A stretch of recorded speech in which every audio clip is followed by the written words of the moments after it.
tamén estarán presentes nestas mesas as alternativas que están máis alá do sistema institucional, dende a sociedade civil, e con todos estes datos, con toda esta experiencia, con todas estas perspectivas, queremos dar inicio a estas xornadas que a continuación vai a detallar a nosa presidenta do Fondo, Teresa París.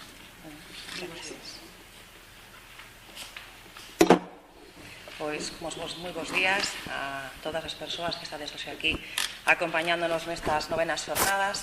Eu, antes de nada, pois saudarvos e darvos as gracias por tervos achegado aquí, tan cediño, a Vigo.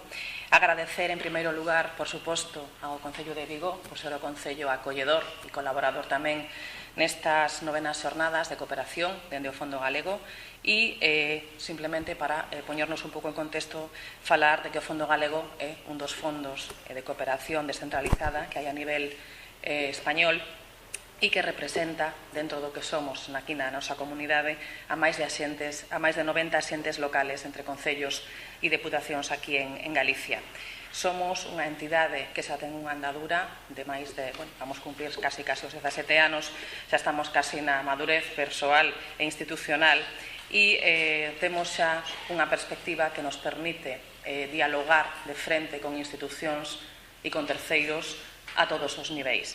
Estas mesas, como as anteriores, son o punto no que poñemos todo o que nos vamos facendo e o que nos aportan os nosos traballos e os nosos proxectos aquí en Galicia e fora tamén, en riba da mesa para que todo o mundo poida opinar e compartir tamén con nós as opinións e os traballos objetivos que todo o mundo pode traer e aportar para facer unha visión en conxunto de cada un dos temas que tratamos.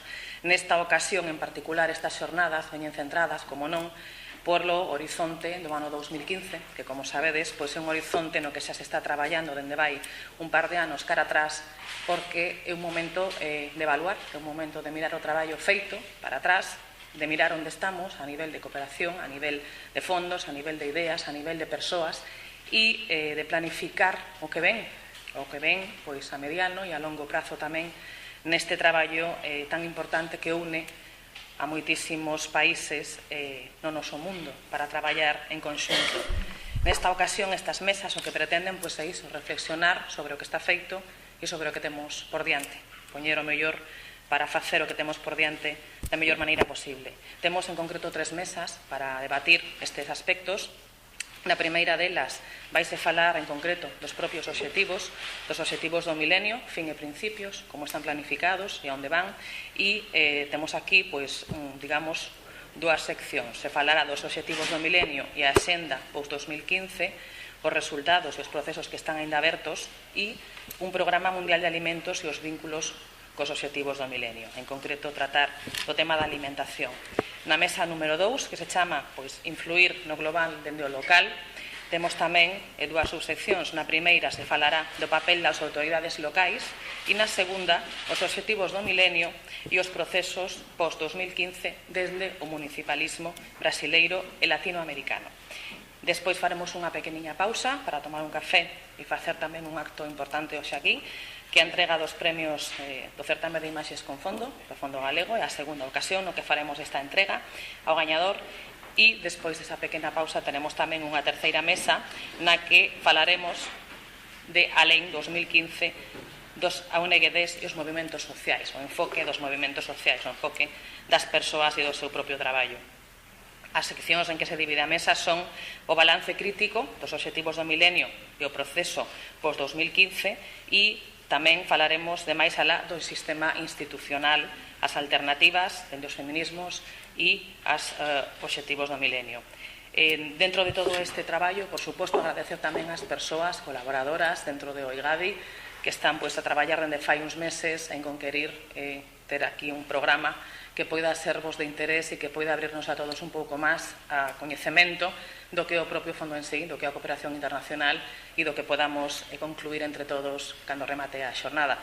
Pola miña parte nada máis, volver a agradecervos a vosa presencia e que saquedes, por suposto, o maior proveito posible do que aquí se fale. E agora voulle ceder a palabra a nosa vicepresidenta e anfitriona, a Isaura Benítez. Gracias. Bo día, Teresa, Pilar. Bo día a todas e a todos. Tócame a min, como vicepresidenta e como concelleira do Concello de Vigo, darmos a benvida aquí. Isto, comentábamos un pouco, isto é un símbolo da democracia, porque aquí celebrábanse os plenos municipais da República. Esta é a sede da salón de plenos da época da República. Aquí celebrouse o último pleno, o último alcalde democrático, Emilio Martínez Garrido, que foi fusilado no ano 1936.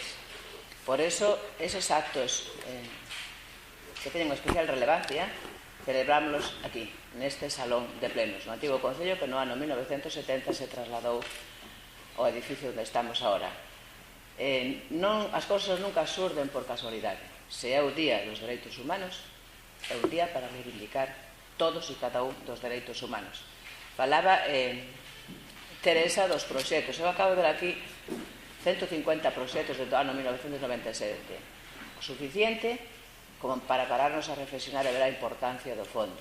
90, non sei cantos concellos, entidades, diputacións. E eu lle preguntaba a Pilar, cantos concellos somos en Galicia? 300 e pico. O reto sería chegar a que nesta situación de crisis todos e cada un dos concellos tuveramos a nosa aportación. De todos eses temas falaredes, todos eses temas están a mesas redondas. A min o que me toca é darnos a benvida a Vigo, darnos a benvida a este sitio, darnos a benvida a concretamente a esta antiga salón de plenos donde os dereitos humanos brillaban e donde foron cercenados por unha dictadura. Benvidos, bo traballo e seguimos vendo ao longo da mañá. Gracias.